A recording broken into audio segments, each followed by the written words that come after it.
Entonces, contamos hoy con la presencia de Jimena Linares. Ella es bióloga de la Universidad Javeriana, titulada Magíster de la Universidad de Bremen. Su carrera ha estado ligada a la gestión de información científica, inicialmente como joven investigadora desarrollando una ontología para el biocomercio sostenible y luego como investigadora en el Instituto de Investigación de Recursos Biológicos Alexander von Humboldt y en el Leibniz Center for Tropical Marine Ecology. Jimena actualmente es administradora de datos de la Federación Alemana de Datos Biológicos, que es socio del Consorcio de Infraestructura de Datos de Investigación Nacional, NFDI for Biodiversity, y trabaja en la curación de datos de los servicios de presentación y ofrece apoyo a la gestión de datos de investigación.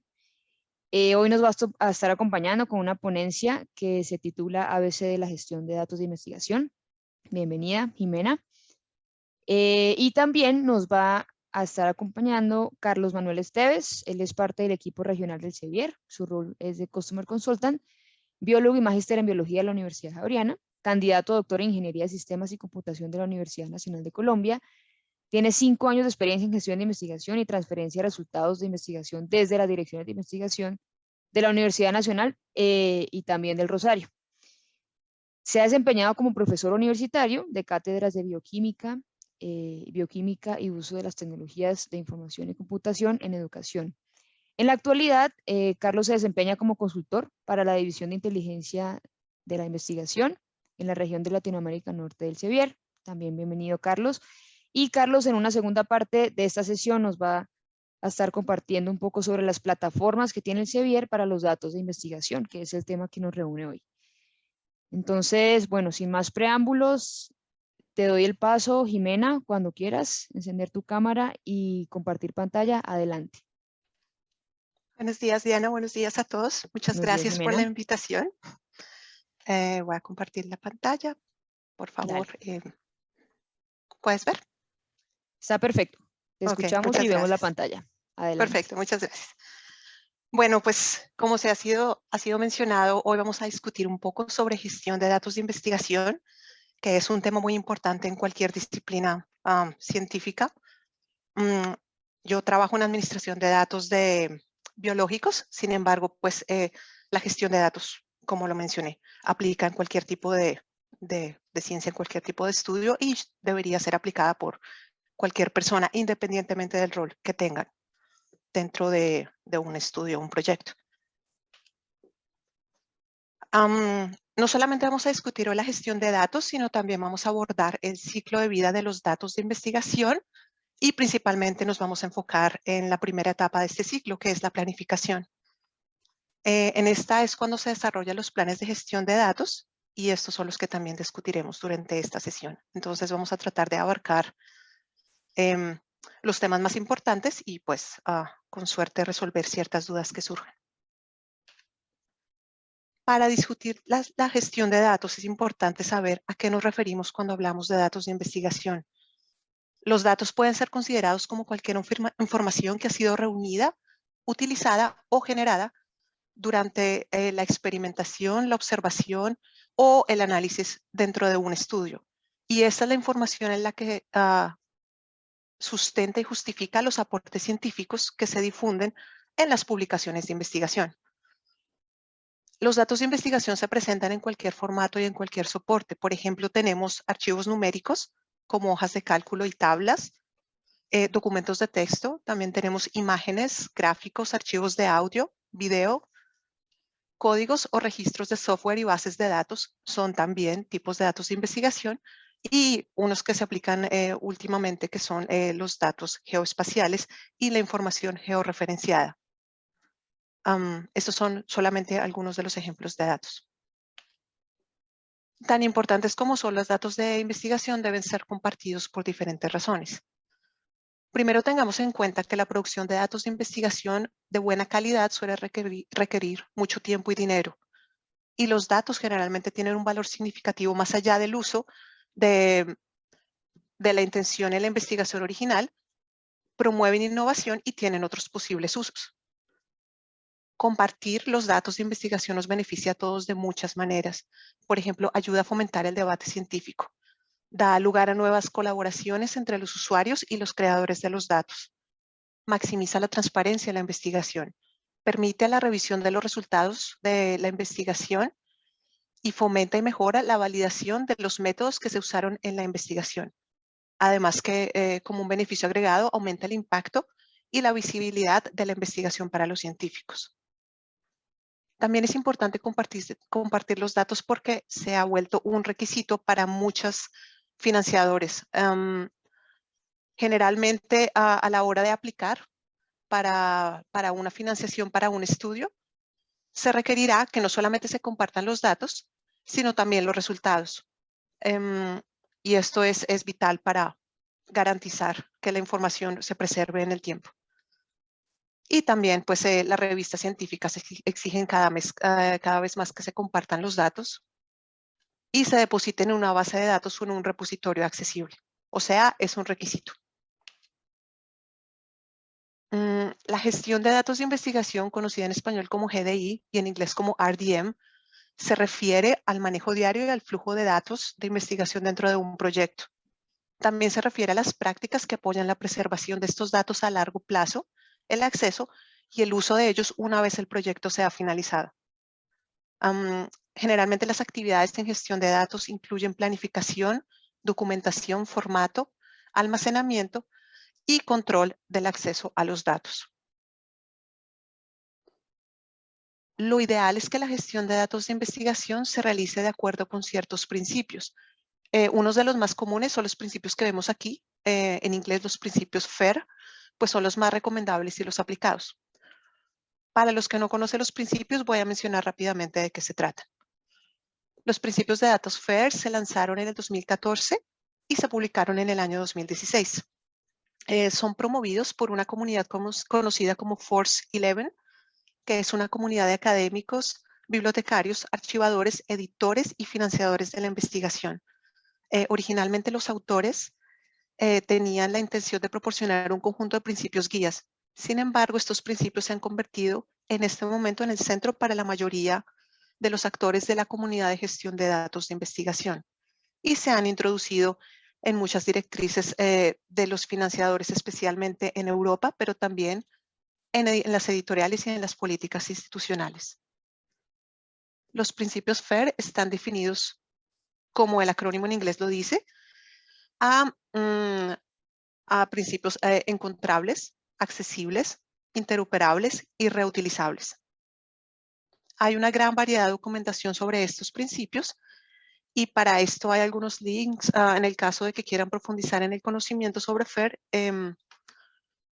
Les sugiero, si pueden, tomar el tiempo para leer principalmente el primer link, es la publicación y pues no es muy extendida, es fácil de leer.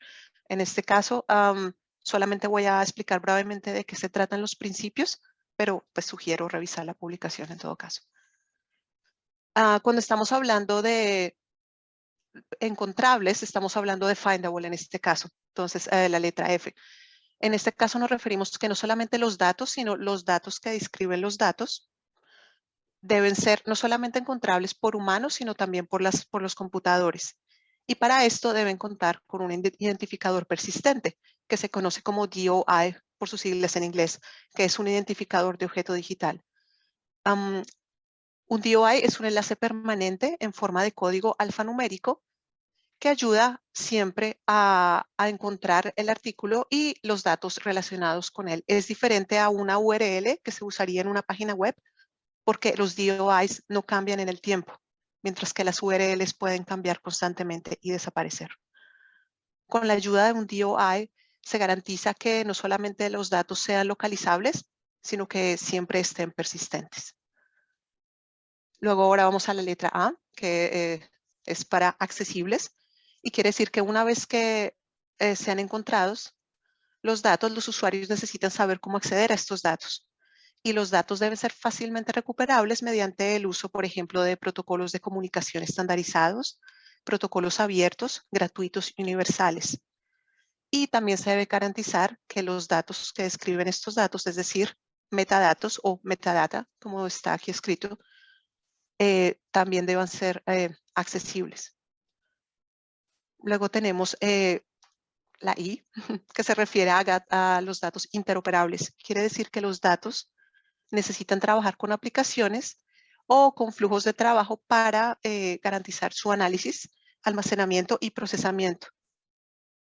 Un requisito previo para que los datos sean interoperables es utilizar un lenguaje formal, por ejemplo, una ontología o otro tipo de lenguaje como cualquier terminología que garantiza que que los datos puedan ser accesibles y aplicables. Y por último tenemos reutilizables, que se refiere al objetivo principal de los principios FAIR, que es optimizar la reutilización de datos a través de metadatos comprensivos y bien descritos. Para que los datos sean reutilizables, deben utilizarse atributos precisos y relevantes, y los metadatos deben incluir información sobre la procedencia de los datos. Esto es lo principal en el caso de FAIR. Cada principio está compuesto por pequeños principios y por eso pues, es importante informarse un poco más. Pero lo importante aquí era mencionar estos principios porque esos son la base para poder describir el ciclo de vida de los datos, que es el segundo tema que quisiéramos discutir hoy. La idea es que estos principios se tengan en cuenta a lo largo de todo el ciclo de vida de los datos desde el inicio. El ciclo de vida de los datos es un concepto desarrollado desde mediados de la década de los 2000 y es al mismo tiempo una descripción del proceso o método científico en torno a los datos, pero principalmente es una guía para ayudar a los científicos a estructurar su trabajo.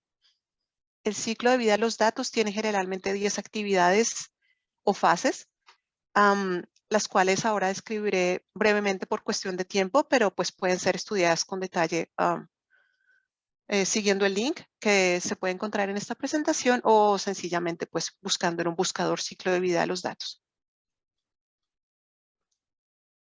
La primera actividad o la primera etapa se denomina planificación y es en la que se describen los datos que se van a recopilar y cómo se van a hacer accesibles. Luego tenemos la etapa de colecta, que se refiere a la colecta de observaciones que se pueden realizar a mano o con sensores o con otros instrumentos, y también a la colecta de datos que se hace de tipo digital. Adicionalmente, tenemos que asegurar la calidad de los datos, y esto se hace mediante controles e inspecciones para eliminar que no haya errores. Luego tenemos la etapa de descripción, o describir en este caso, que se refiere que los datos deben ser descritos de forma precisa y exhaustivas utilizando estándares de metadatos adecuados. De acuerdo a la disciplina, hay diferentes estándares que aplican. Luego tenemos remitir, que es un paso muy importante porque es el paso en el que se transfieren los datos de mi dominio privado a un dominio de investigación compartido. Entonces los estoy haciendo disponibles. Luego tenemos la etapa de preservación y en este caso los datos se envían a un archivo apropiado para que se mantengan a largo plazo. Por ejemplo, se pueden enviar a un repositorio o a un centro de datos. Preservar es más que crear copias de seguridad. Preservar es un conjunto de acciones que garantiza la conservación a largo plazo de la integridad de los datos. Y esto garantiza que se mantenga su accesibilidad, autenticidad y longevidad. Luego tenemos el paso de descubrir, y es que los datos potencialmente útiles se localicen y obtienen junto con la información pertinente sobre los datos. O sea, se hacen disponibles y se hacen fáciles de descubrir en este caso. Luego tenemos integración. Los datos, es posible que los datos vengan de diferentes fuentes y sin embargo se pueden combinar para formar un conjunto homogéneo que pueda analizarse fácilmente. Luego tenemos la etapa de análisis en la que el investigador analiza sus datos para reunir información de un conjunto de datos único e integrado, y para esto puede usar herramientas externas para poder garantizar este análisis. Y por último, pues tenemos la publicación, que es el momento en que los sets de los datos quedan disponibles y accesibles en las publicaciones de diferentes formas. Como mencioné anteriormente, se puede usar un DOI y en la actualidad es la práctica más extendida dentro del ciclo de vida de los datos. Sin embargo, como mencioné, El ciclo de vida es complejo y requiere mucho tiempo, y en este momento nos vamos sencillamente a enfocar en la planificación, que es el punto de partida del ciclo, y pues es lo que nos va a llevar a ayudar a crear nuestro plan de gestión de datos. La planificación de los datos es importante por diferentes razones, no solamente porque es el primer paso en la gestión de datos, sino también porque es la forma en que vamos a decidir cómo vamos a ejecutar nuestro proyecto y cómo vamos, por ejemplo, a convencer a otros a proporcionarnos con algún presupuesto para nuestro proyecto. En esta actividad es necesario crear un plan que se denomina un plan de gestión de datos. El plan de gestión de datos nos ayuda a poner en práctica y a seguir la forma en que recogemos, organizamos, utilizamos y cuidamos los datos dentro de nuestra investigación para conseguir la máxima calidad y sostenibilidad a largo plazo. Pero en este caso estamos hablando de planificación y necesitamos saber, bueno, ¿quién hace la planificación? Cada persona involucrada en cualquier punto de la investigación debe ayudar con la planificación. Esto no es solamente para el investigador principal, sino para todas las personas que en algún momento de la investigación, así estén brevemente involucrados, es necesario que participen. ¿Cómo hacer la planificación? Generalmente, como se hace en ciencias naturales y en el método científico, todo comienza con una pregunta de investigación que se quiere responder, y pues pensar en las hipótesis o las posibilidades de cómo responder esta pregunta. Hay que pensar en la gestión de datos, el intercambio de datos y la reutilización de los datos lo antes posible, preferiblemente en la propuesta de investigación. Y para esto es necesario crear el plan de gestión de datos. El crear un plan de gestión de datos le ahorrará mucho tiempo a los investigadores a largo plazo. Hay que considerar, por ejemplo, qué datos se van a recoger, qué métodos se van a utilizar y cómo se va a hacer una copia de seguridad, cómo se piensa conservar y compartir los datos, y cómo se piensa también pues, fomentar nuevas ideas e hipótesis. Además, se puede reforzar o validar la investigación reutilizando los datos que han sido recopilados por otros. Todo esto es parte de la planificación. Si pusiéramos la planificación en diferentes etapas, podríamos comenzar con mirar si la institución en la que estamos trabajando, el departamento o el financiador al que estamos pidiendo un presupuesto, tienen en este momento algún tipo de guías o políticas de gestión de datos. Esto es muy común en la mayoría de las instituciones, solamente es cuestión de preguntar. Y, por ejemplo, tenemos en el caso de Alemania, la Fundación Alemana de Investigación, la DFG, que es la organización central que financia investigación, tienen políticas para diferentes disciplinas, y en el caso de las ciencias biológicas, por ejemplo, hay una variedad de guías puntuales, siendo una de estas las guías para el manejo de datos de investigación. El siguiente paso, ya sabiendo que hay instituciones que tienen políticas de datos, es desarrollar un plan de gestión de datos. El plan de gestión de datos será entonces un documento que describe lo que se hará con los datos antes, durante y después de la finalización del proyecto. Este es un documento formal porque sigue ciertas directrices o políticas y tiene una estructura establecida. Este solamente es un ejemplo de cómo se ve un plan de gestión de datos. Solamente vamos a mirar en este caso, por ejemplo, qué ventajas tiene y cómo hacerlo. Bueno, una de las ventajas es que se pueden encontrar y comprender los datos cuando se necesiten, que se garantiza una continuidad en el proyecto si se incorporan nuevos investigadores o algunas personas del proyecto parten. Ayuda a evitar duplicaciones innecesarias, por ejemplo, volver a recopilar o reelaborar los datos. Los datos a las publicaciones se mantienen, lo que permite validar los resultados. Y la puesta en común de estos datos da lugar a una mayor colaboración y hace avanzar la investigación. La investigación entonces será más visible, tiene mayor impacto y ayuda a otros investigadores a que citen los datos, dándole crédito al investigador. Estas son solamente algunas de las ventajas de crear el plan de gestión de datos. A largo plazo, el plan de gestión de datos es más útil para el investigador que para los otros.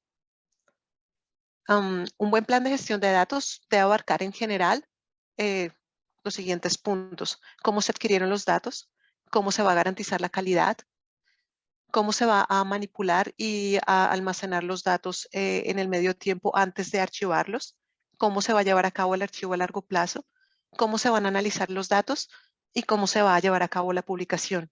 Van a ser datos de acceso abierto, qué licencias hay que seguir, entre otros casos. En términos puntuales de que debe incluir un plan de gestión de datos, estamos hablando aproximadamente de 9 componentes. El primero será la información básica, en el que se incluye el título del proyecto, el contacto, el investigador principal o otra persona de contacto o los dos, y la motivación para esta recogida de datos. También hay que dar información sobre los datos, qué tipos de datos. Tenemos experimentales, observacionales, tenemos colecciones físicas, tenemos modelos, imágenes, en qué formatos se están dando estos datos. Por ejemplo, un documento de texto es un código, es una tabla de Excel, es un sonido. ¿Cuál es el volumen de los datos? ¿Cómo y cuándo se van a adquirir los datos y cómo se van a procesar? ¿Qué tipo de software se utilizó, por ejemplo? Y cómo se va a garantizar la calidad, entre otras cosas. Luego vamos a discutir documentación y metadatos. En este caso, cómo se leen los metadatos y qué esquemas o normas se van a seguir. Por ejemplo, en ciencias naturales es común que se sigan esquemas como Dublin Core, Danwich Core, que son muy puntuales para las ciencias biológicas. Sin embargo, pues como mencioné, en cada disciplina hay diferentes tipos de esquema también. Luego hay que pensar en cómo se piensan compartir los datos. Si estamos hablando de información sensible, que es muy común en las ciencias sociales, hay que pensar si se van a compartir los datos parcialmente o se necesitan ciertas condiciones para compartirlos. También hay que discutir, por ejemplo, la propiedad intelectual. Y como el quinto punto tenemos cómo y dónde se van a almacenar los datos. Si los datos son de libre acceso o se necesita, por ejemplo, una contraseña para acceder a ellos. Si los datos van a ser almacenados con una copia de seguridad y dónde. También son cosas para tener en cuenta a la hora de incluir en el plan de gestión de datos. El objetivo del plan de gestión de datos es que cualquier persona que no tiene nada que ver con mi investigación, con solamente leer mi plan, pueda entender cuáles son mis objetivos y cómo voy a compartir mi información. Ese sería principalmente el objetivo principal. Luego tenemos, por supuesto, cómo vamos a preservar los datos. Entonces, ¿qué datos y durante cuánto tiempo quiero preservar? ¿Necesito preservar mis datos por 10, por 50 años? ¿Tiene potencial para otros usos? ¿Cuál es el costo de esta preservación de datos y durante cuánto tiempo tengo que pagar por este costo? Si voy a compartir mis datos, por ejemplo, a través de una revista o una publicación científica, entonces, como mencioné, hay que asignarles un identificador de objeto digital, DOI. Y si es un software, por ejemplo, también hay que preguntarse si es de código abierto o no, por ejemplo. Luego tenemos las responsabilidades. Es muy importante mencionar los roles. ¿Quién es quién en lo que respecta a la producción y a la gestión de datos? ¿Quiénes son los investigadores principales? ¿Quiénes son los responsables de hacer las copias de seguridad? ¿Cómo se van a compartir los datos? ¿Los datos necesitan, por ejemplo, una licencia particular o no? ¿Y qué licencia se van a usar? Nuevamente, en el ejemplo de ciencias naturales, las licencias Creative Commons son las más comunes y han sido por el momento las más útiles. Y por último, tenemos los recursos, que es cuál es el presupuesto necesario, por ejemplo, no solamente para crear el plan de gestión de datos, pero por ejemplo, si se necesita entrenar a personas en un equipo, si hay que adquirir o comprar software o hardware adicional, y cuánto va a costar la gestión de los datos y el archivo. Esto también hay que incluirlo. Y en muchos casos no es necesario preocuparse porque las instituciones que nos proporcionan con el presupuesto también cumplen, nos ayudan con los costos para crear un plan de gestión de datos. Entonces, eso también hay que preguntarlo, pero es posible. A la hora de crear planes de gestión de datos, como acabamos de ver, incluye diferentes componentes. No es fácil de memorizar, sin embargo, no hay que preocuparse porque hay diferentes herramientas y modelos en línea que nos pueden ayudar a crear planes de gestión de datos completos y pues son gratuitos, lo cual es muy positivo para nosotros. Si estamos hablando de los más comunes, estamos hablando de dos, principalmente DMP Online, que es una iniciativa del Centro de Curación Digital, y del DMP Tool, que es otro servicio ofrecido en línea. Son los más comunes que se usan para crear planes de gestión de datos. Como dije, son gratuitos, solamente hay que registrarse y cualquier persona puede crear planes de gestión de datos. Son en inglés, pero pues hay, digamos que las opciones de usarlos también en español y, por ejemplo, una iniciativa ha sido Pagoda, que es un consorcio que sugirió o está usando el DMP Online y hizo una adaptación al español. También tenemos Argos, que es una herramienta desarrollada por el OpenAIRE, y Cora, que es también un modelo o bueno, una iniciativa para desarrollar planes de manejos de gestión de datos. Sin embargo, como lo dije, DMP Online y DMP Tool son en este momento las más completas, las más usadas y siempre tienen bastante apoyo por parte de las instituciones. Este es solamente un ejemplo para mostrar un plan de gestión de datos en el que usé la primera herramienta que mencioné, el DMP Online. Así es como se vería. Creé mi proyecto y como vemos en las tablas, hay que incluir, por ejemplo, no solamente los detalles, pero los contribuyentes, cómo se va a resumir mi plan y cómo voy a escribir mi plan. Si doy clic en la tabla de escribir mi plan, veo los requisitos que había mencionado previamente sobre gestión de datos. Aquí en forma de preguntas, sencillamente tengo que completar el cuestionario y mi plan de datos ya va adquiriendo forma. Para crear un plan de gestión de datos sugiero pues que miren en la página de DMP Online y sencillamente pues comiencen a practicar y a crear planes de datos.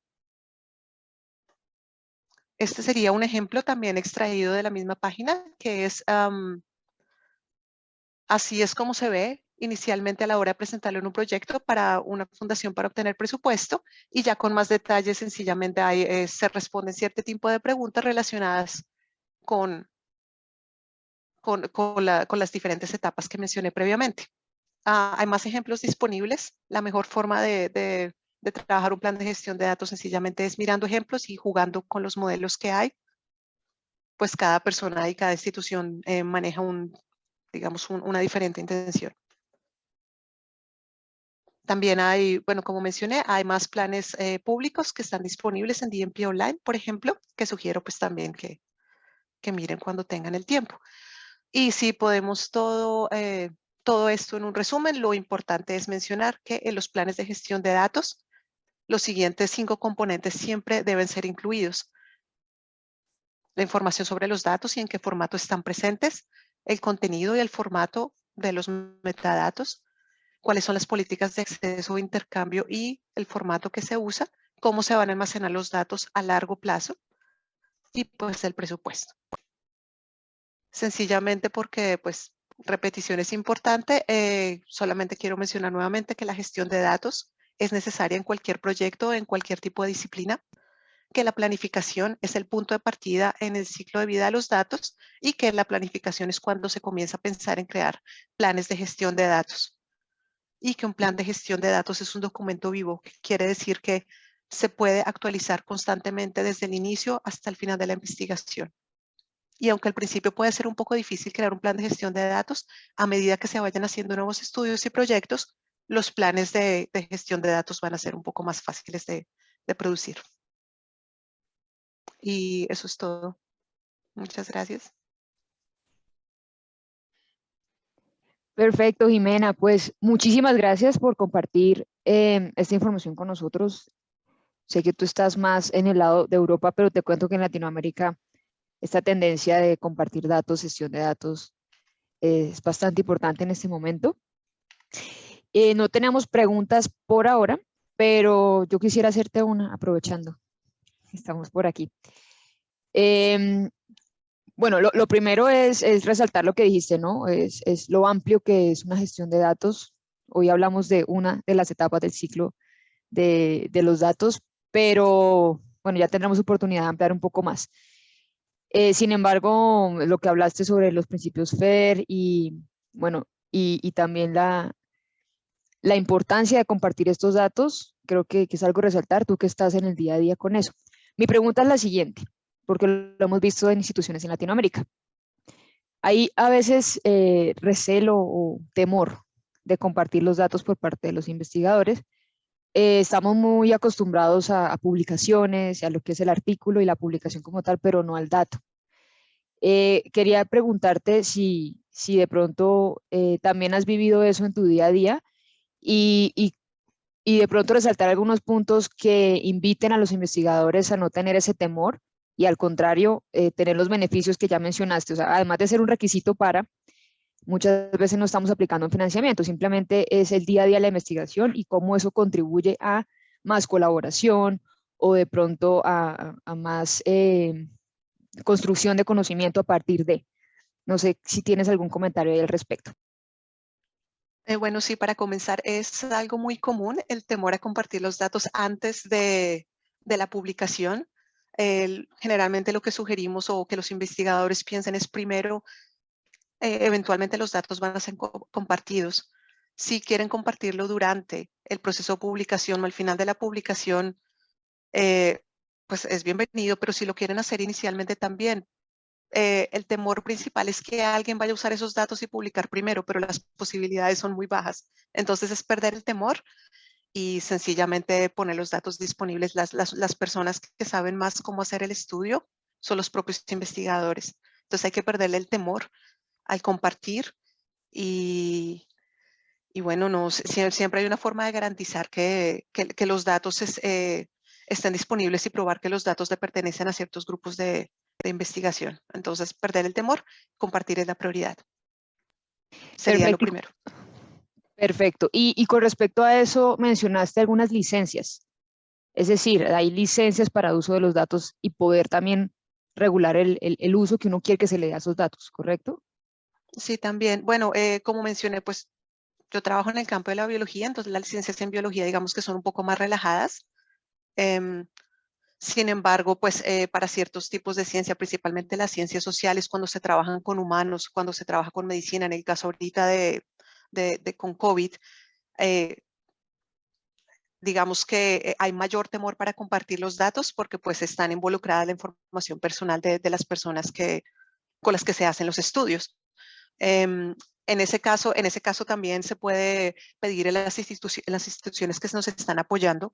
Por ejemplo, a mí como investigadora, hay una investigación una institución que me está apoyando y les digo, bueno, ¿cuáles son las políticas o las guías para compartir esta información que tengo sobre este estudio en el que recopilé información sobre humanos o casos con COVID? Y ellos me van a ayudar por ciertas guías también para publicar. Lo otro es que toda la información puede ser publicada. Yo puedo publicar toda la información que yo considere relevante eh, y hay ciertas formas de proteger la información para publicar. Me refiero, si estoy trabajando, por ejemplo, con un grupo de personas, para no dar información puntual sobre las personas, se pueden usar rangos. Por ejemplo, puedo decir, trabajamos con personas de 10 a 20 años, de 21 a 30 años, sin necesidad de puntualizar, esta persona tiene cierta edad. Entonces, ese tipo de manipulación se puede llevar a cabo y también, pues, siempre buscando el apoyo de las instituciones. En este caso, siempre hay una persona que está encargada, un administrador de datos que nos puede ayudar en ese caso. Entonces, tengo que mirar qué datos recopilé, en qué disciplina y a quién puedo dirigirme para pedir este apoyo. Porque como investigador yo no tengo esa información, no tengo que tenerla, pero siempre hay personas que me pueden ayudar. Perfecto, Jimena. Bueno, hay tres preguntas. Bueno, realmente dos. Una, ¿dónde puedo encontrar datos históricos y qué bases de datos recomiendan? Pregunta José Pelis. Bueno, de datos históricos no sé mucho, sin embargo sé que hay repositorios. Hay un repositorio que se llama RE3 Data, en el cual se encuentra información sobre todo tipo de disciplinas. Estoy segura que también habrá información sobre datos históricos ahí. Ya puedo compartir el link en un segundo. Vale, perfecto. E igual, ahorita mi colega Carlos Esteves va a ampliar un poco esa pregunta. Y la otra que nos hacen es de Clara González. Dice, ¿nos podría expandir un poco más lo de reusable de los datos? ¿Está bien hacer eso? ¿Es importante que vayan el consentimiento informado de participantes de una investigación? Sí, reusar los datos quiere decir, como dije, pues los datos tienen un uso mucho mayor al que nosotros nos imaginamos en la intención, en nuestro estudio. Eh, una vez los datos están disponibles para todos. Y como ya en una licencia de la mano de los datos, sencillamente pues se toman estos datos, se mira qué licencia tienen y si nos sirven en nuestro estudio para complementar nuestro estudio, para iniciar nuestro estudio, no debería haber ningún impedimento. Por ejemplo, yo puedo garantizar que otros pueden reutilizar mis datos una vez que los pongo disponibles y digo, bueno, la licencia en este caso para mis datos es Creative Commons y lo único que tienen que hacer es nombrarme como el creador de los datos, pero pueden hacer con los datos lo que quieran en este caso. Eso es solamente un ejemplo. Sin embargo, creo que para discutir un poco más fair y para discutir el ciclo de vida de los datos necesitamos otra sesión en este caso, pero es un tema muy interesante y muy amplio. En este caso, Clara, te sugiero por lo pronto mirar los links y mirar el ciclo de vida de los datos y enfocarse principalmente en la R de los principios FAIR, en los que también dan ejemplos de reutilización de datos. Perfecto, Jimena. Bueno, creo que por ahora esas eran las preguntas. Te agradecemos mucho el espacio, el tiempo, y bueno, si nos puedes acompañar ahorita en lo que resta de la sesión, sería también interesante. Pues entonces demos paso a Carlos, Carlos Esteves, para que nos comente un poco más sobre las plataformas que tenemos en el CEBIR disponibles para apoyar partes de ese ciclo de vida del dato. Entonces, adelante, Carlos, por favor. Gracias, Diana, y gracias a Jimena también. Creo que ha sido una exposición muy valiosa y hemos aprendido todos mucho de lo que nos ha comentado Jimena. Es un perfecto inicio para tratar estos temas de los datos que todavía siguen siendo un poco complicados para muchos de nosotros. Sin embargo, pues yo creo que todos ustedes conocen Mendeley Data, acceden a data.mendeley.com. Es un repositorio genérico de datos, es un repositorio generalista, es decir, en Mendeley ustedes pueden poner datos de cualquier tipo y está soportando varios estándares internacionales de datos. Entonces, es OpenAIRE completamente, OpenAIRE 4. Esto nos certifica que los datos que vayan a estar allí van a estar sobre unos estándares de metadatos pues aceptables por la comunidad. Y lo que encontramos acá son 25,5 millones de datasets de dominios específicos y de colectados de dominios, de repositorios de dominio específico y de repositorios generalistas. Entonces voy a poner un ejemplo. Nos hablaban de datos históricos. Yo no sé cómo, no entiendo si son datos históricos de una disciplina o datos de historia, pero pues hagamos busquemos cosas de sociología. Y entonces aquí nos aparecen 23.034 resultados. La plataforma nos explica cuáles tipos de datos hay, si son documentos, conjuntos de datos, otro tipo, colecciones, datos tabulares, imágenes de software, video, texto, archivos, objetos físicos, eventos, en fin.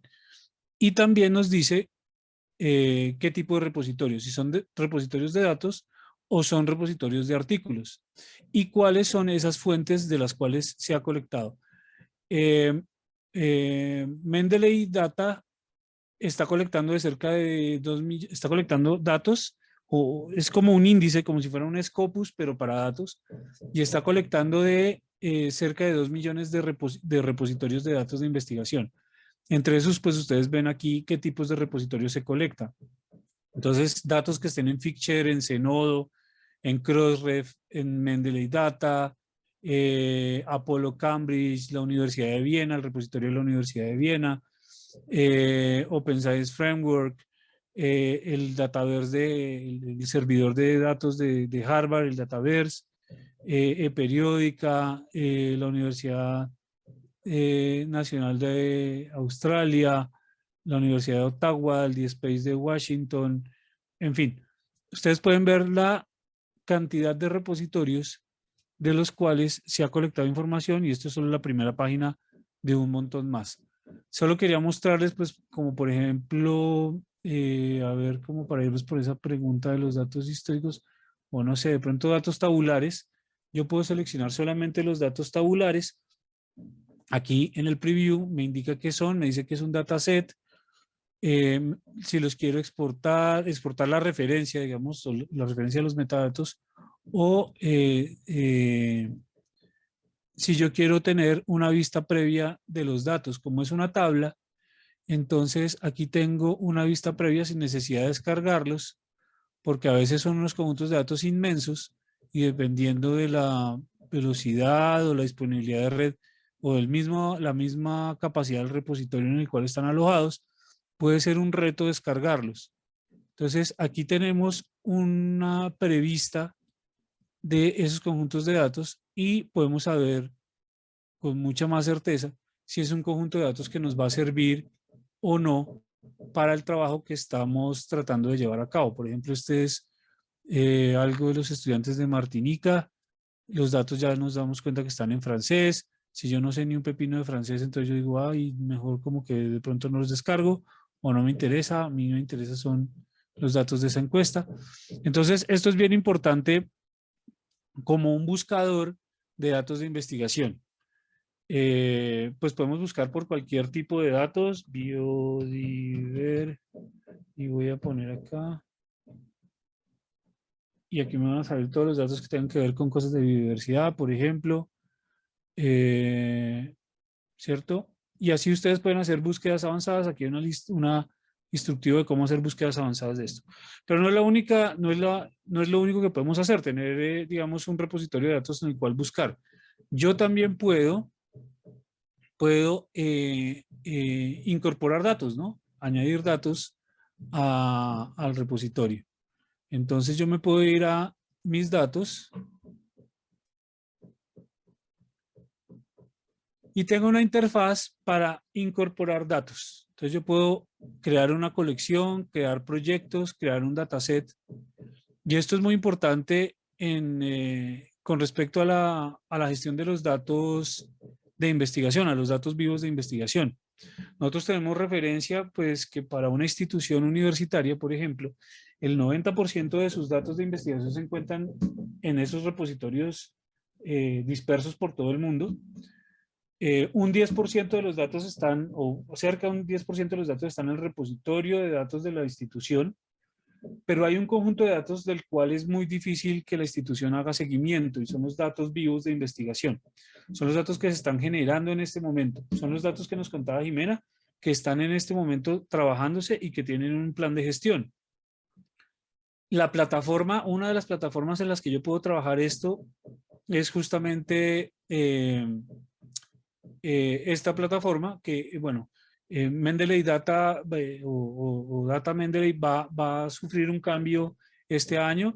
Vamos a pasar a Digital Commons Data, se va a cambiar esta plataforma y tenemos otra plataforma hermana que es Data Monitor, que ya les muestro para qué funciona. Pero esta es muy importante porque aquí es donde yo puedo colectar mis datos, puedo incorporar mis datos de investigación y obtener un identificador persistente, como nos decía Jimena.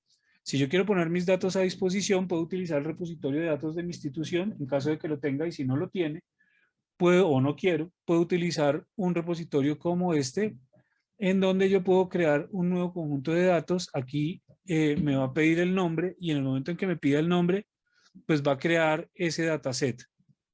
Voy a mostrar acá, por ejemplo, este conjunto de datos que es de toxinas, para que ustedes vean qué información pueden poner para iniciar esa gestión de datos. Primero, el título del conjunto de datos, ¿Qué personas han contribuido a ese conjunto de datos? La descripción, ¿cierto? El tipo de archivo, entonces ustedes pueden darse cuenta que aquí esto es un archivo de una tabla de texto separado por comas.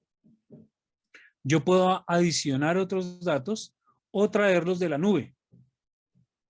Entonces, si yo tengo, por ejemplo, mi archivo de Dropbox, pues sencillamente me conecto con mi Dropbox, le pongo mis credenciales y allí voy a poder entrar a traer datos de un directorio específico en donde yo esté trabajando. Entonces, fíjense ustedes cómo estos directorios en los cuales estamos trabajando los datos de investigación todos los días, por ejemplo, Dropbox o por ejemplo Google Drive o OneDrive de Microsoft, podemos hacer que se conecten directamente con mi plataforma de gestión de datos. De esa forma, cada vez que yo haga una actualización, se va a estar reportando en mi plataforma de gestión de datos, lo cual es bastante interesante. Pues yo puedo aquí incorporar el nombre de las instituciones que están participando, cuáles departamentos, cuáles son los pasos para obtener estos datos, para asegurar la reproducibilidad de los datos, que es una de las intenciones de los datos en ciencia. ¿Qué metadatos podemos adicionar? Por ejemplo, cuándo fueron colectados, cuál es la naturaleza de los datos, qué tipo de licencia le quiero entregar a los datos y si hay algún tipo de enlaces relacionados. Yo puedo dejarlos en preview o puedo publicarlos. Puedo también poner una fecha de embargo. De pronto esto también respondiendo un poco a la pregunta que nos hacían. Bueno, yo puedo generar los datos hoy, pero no quiero que se utilicen, no quiero que queden disponibles para la comunidad hasta que no termine mi artículo o hasta que no salga la patente, por ejemplo. Entonces yo pongo una fecha de embargo y yo puedo poner la fecha de embargo que quiero. Entonces yo puedo poner, bueno, ya los datos que queden disponibles después de que se acabe el proyecto el año entrante. Entonces pongo esa fecha de embargo y yo puedo poner 3 meses, 6 años, 1 año, 6 meses, 1 año o escoger la fecha que yo quiera de embargo de los datos. Con eso no me tengo que preocupar o que se me olvidó dejarlos abiertos, pues ya lo puedo hacer con el uso de la plataforma. Y puedo generar proyectos también.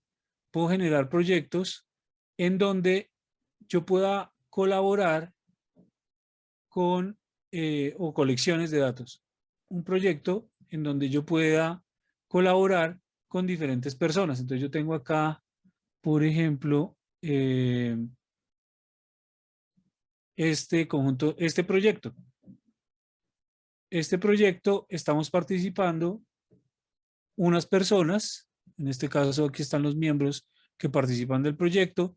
Yo puedo configurar la edición de los metadatos del proyecto y aquí tengo un conjunto de datos y puedo tener varios conjuntos de datos en los cuales todos estamos aportando.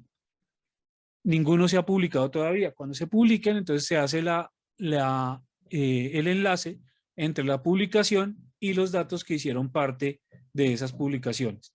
Esto es bien interesante porque entonces vamos a tener un rastreo de las publicaciones unidas a los datos con intención de la reproducibilidad y lo que tiene que ver con ciencia abierta, que hace referencia a esto, a que podamos tener enlazadas las publicaciones con los datos que dieron origen a esa publicación.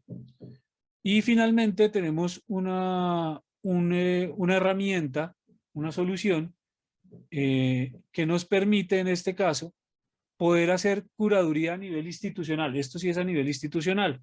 Entonces yo tengo aquí una serie de datos que no están enlazados a un artículo. Posiblemente porque en el ciclo de publicación de alguna forma se perdió esa información. Y aquí puedo hacer esa recuperación y enlazar la publicación que salió. De pronto el conjunto de datos salió antes y la publicación después, o primero salió la publicación y el conjunto de datos se liberó después.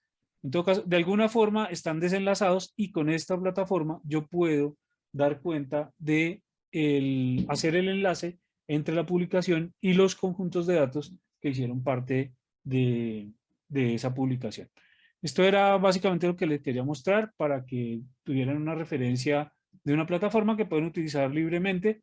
Data.mendeley es una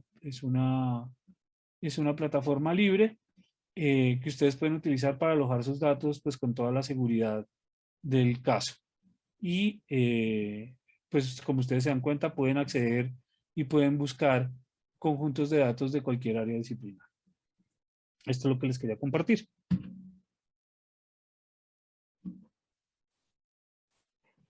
Perfecto, Carlos. Muchas gracias.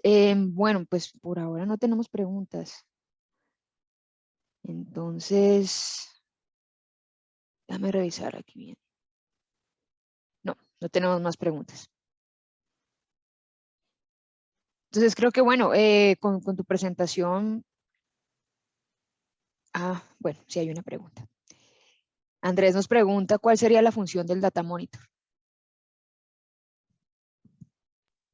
La función del Data Monitor es que las instituciones tengan un completo entendimiento de cuáles son sus aportes en datos científicos en general, para cualquier disciplina.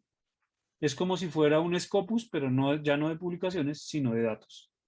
Es un índice de datos. Y en donde yo puedo depurar y saber, ¿se acuerdan que les mencionaba que cerca del 90% de los datos de una institución están distribuidos en cualquier repositorio del mundo? Por ponerles un ejemplo, los datos de secuencias genéticas están en GenBank, los datos de estructuras moleculares biológicas están en el PDB, el Protein Data Bank. Jimena trabaja con un repositorio de datos biológicos de biodiversidad que están en un repositorio específico, pero la universidad puede que no, o la institución puede que no sepa en dónde están esos conjuntos de datos porque están en repositorios distribuidos por el mundo. Aquí con Data Monitor ellos van a poder hacer ese inventario, no importa el repositorio en el que esté, de cuál es el conocimiento que ha generado la universidad en datos. Que como decía Jimena también, son muy importantes cuando estamos presentándonos para financiamiento. Hay que demostrar que se está compartiendo el conocimiento e incluso con los financiadores. Hay ciertos entes financiadores que están exigiendo que los datos queden en un repositorio. Y la universidad pues no puede estarle preguntando a 300, 400 profesores, ay, por favor, dígame dónde están los datos. Bueno, sí lo puede hacer, pero es una cosa muy costosa, demandante y con Data Monitor se hace prácticamente de forma automática. Bueno, han surgido otras preguntas. También Andrés, ampliando un poco la pregunta que acaba de hacer, es si hay algún filtro que asegure la calidad de los datos recolectados. Le voy a dejar esa respuesta a Jimena. Bueno, dejémosla ahí por ahora. ¿Hay alguna política, bueno, a Jimena, apareciste, que sea algún Lo filtro que siento. asegure la calidad de los datos recolectados? ¿Puede ser más específica con la pregunta, por favor? Andrés, si nos puedes ampliar un Andrés. poco tu pregunta, adelante, aquí te estoy leyendo en el chat. A ver, ¿hay alguna política nacional que favorezca la inclusión de datos y su calidad? Mm, Carlitos, ¿sabes de alguna política nacional? En el caso tuyo, Jimena, ¿la hay? se- bueno, sí está la política, lo que decía, ¿no? De la Agencia Federal Alemana, porque es una institución descentralizada e independiente, sin embargo, trabaja de la mano con el Estado y pues tienen, digamos que es un principio guía de políticas, pero no sé cómo será en este momento, Carlos, en Colombia. A nivel estatal no hay políticas de calidad de datos ni hay un estamento que mide la calidad del dato. Esto ocurre en datos, en repositorios específicos. Hay una revisión de la calidad de datos. Por poner otra vez un ejemplo, el Protein Data Bank, cuando recibe los datos, hace una curaduría de los datos y mira si están correctos o no. El GenBank hace lo mismo. Para Colombia, por ejemplo, el Instituto Humboldt hace lo mismo para los conjuntos o para los metadatos de biodiversidad. Pero para los metadatos geográficos también hay un proceso de curaduría de la calidad del dato, pero son específicos. Pero si yo tengo unos datos que son una encuesta, por ejemplo, que hice en mi investigación, cuando voy a publicar y tengo los datos adjuntos, en el proceso de publicación los referees revisan los datos y la calidad de los datos. Y si no, le van a devolver el artículo hasta que eso esté bien. pero no existe, es parte, digamos, de la ética del científico. Así como cuando yo escribo un artículo, pues trato de que tenga la mejor calidad, cuando genero un conjunto de datos también trato de que tenga la mejor de las calidades. Y si no sé cómo se maneja la calidad, hay personas, bueno, en Latinoamérica todavía no tenemos esas posiciones, pero hay personas como Jimena que se encargan de colaborarle a los investigadores en justamente eso, en cómo tener datos de calidad y cómo tener metadatos de calidad para, pues para que sea lo mejor posible. Pero políticas nacionales de calidad de datos es muy difícil porque es que datos son todos. Son audios, son videos, son software. Entonces eso no puede ser una cosa estatal, digamos. No hay cómo sea eso regulado a nivel estatal para todos los conjuntos de datos. Es imposible. Bueno, esto es un comentario que nos hace María Graciela. Dice, está súper interesante saber cómo podemos manejar nuestros datos y proyectos. Gracias, Jimena y Carlos. Creo que está en nosotros empezar a practicar para conocer y manejar los sistemas. Entonces ahí les agradece a los ponentes. Bueno, y Andrés, veo dos preguntas más. Andrés amplía un poco la pregunta anterior, que era que si había algún procedimiento para la calidad de los datos. Y ahorita nos amplía el comentario y dice, ¿se tiene algún procedimiento que asegure la inclusión del método y el procedimiento de la recolección de los datos con el objetivo de hacer repetitividad y reproductibilidad?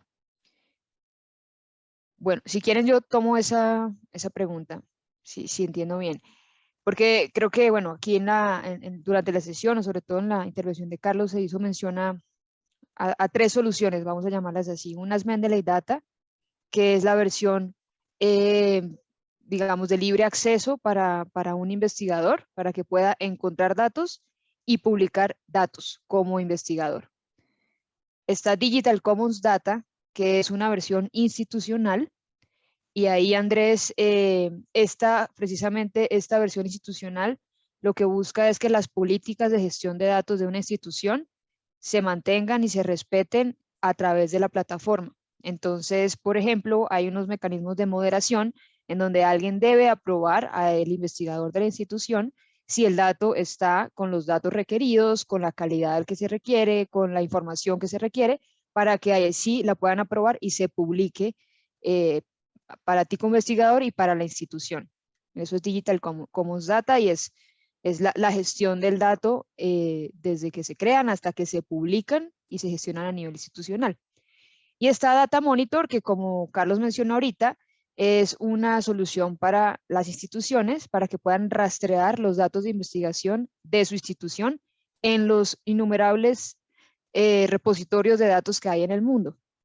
Entonces, nosotros hacemos trazabilidad de más de 200 repositorios en el mundo, más de 2000, perdón, repositorios públicos en el mundo, donde pueden estar diferentes datos que hayan publicado investigadores que están asociados a esa institución.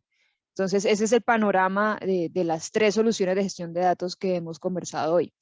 Y ahí, en esa segunda, que es Digital Commons Data, es donde se podría hacer una gestión del dato y una aprobación, una moderación, para que incluya, por ejemplo, no se aceptan datos que no tengan el procedimiento de recolección, por ejemplo. Ahí se podría gestionar. Bueno, y Judy Mayerly nos pregunta que si es posible hacer una capacitación de Mendeley Data.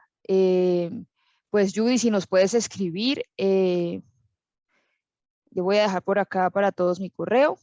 Si quieres ampliar de pronto la información que acabamos de compartir, pues con mucho gusto lo podemos revisar. Ahí está. Y bueno, creo que no hay más preguntas por ahora. De nuevo, muchísimas gracias, Jimena. Esperamos volverte a tener por aquí para seguir con las etapas del ciclo de vida del dato. Nos dejaste antojados bastante.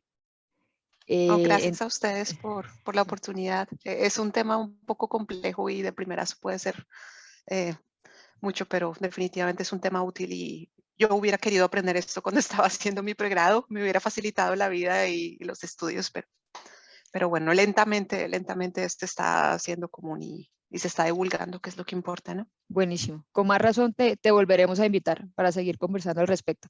Y Carlos, muchas gracias. Gracias por darnos ese panorama sobre soluciones que están disponibles también para apoyar este proceso, que ya mencionó Jimena, es complejo, pero afortunadamente hay herramientas que nos pueden ayudar a hacerlo menos complejo y a utilizarlo en el diario.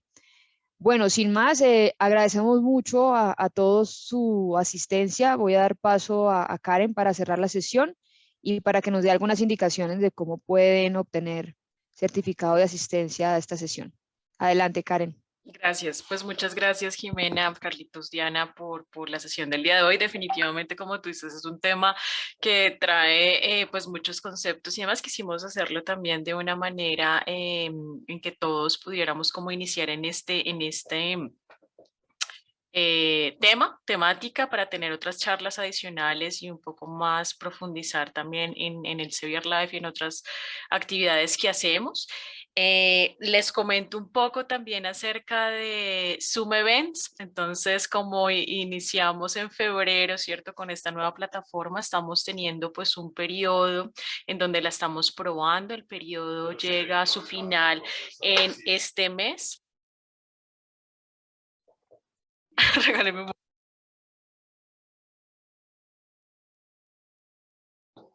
Perdón.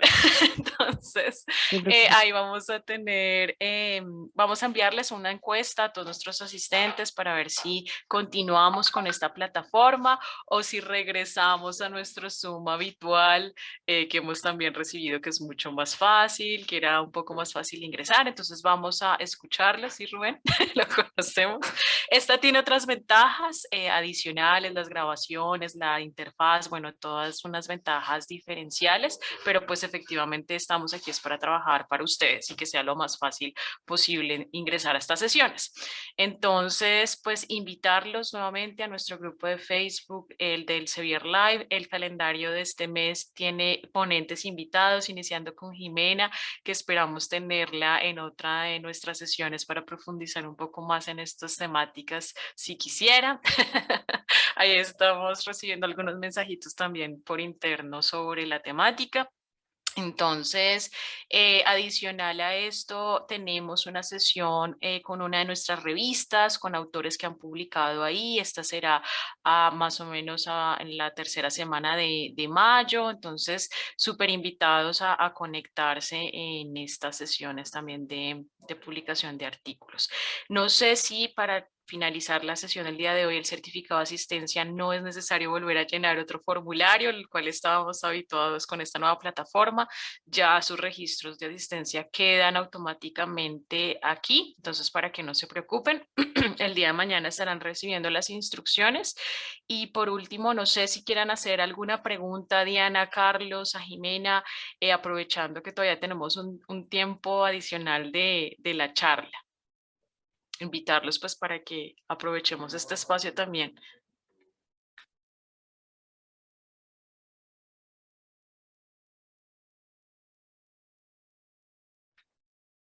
Bueno, ¿qué tenemos por acá?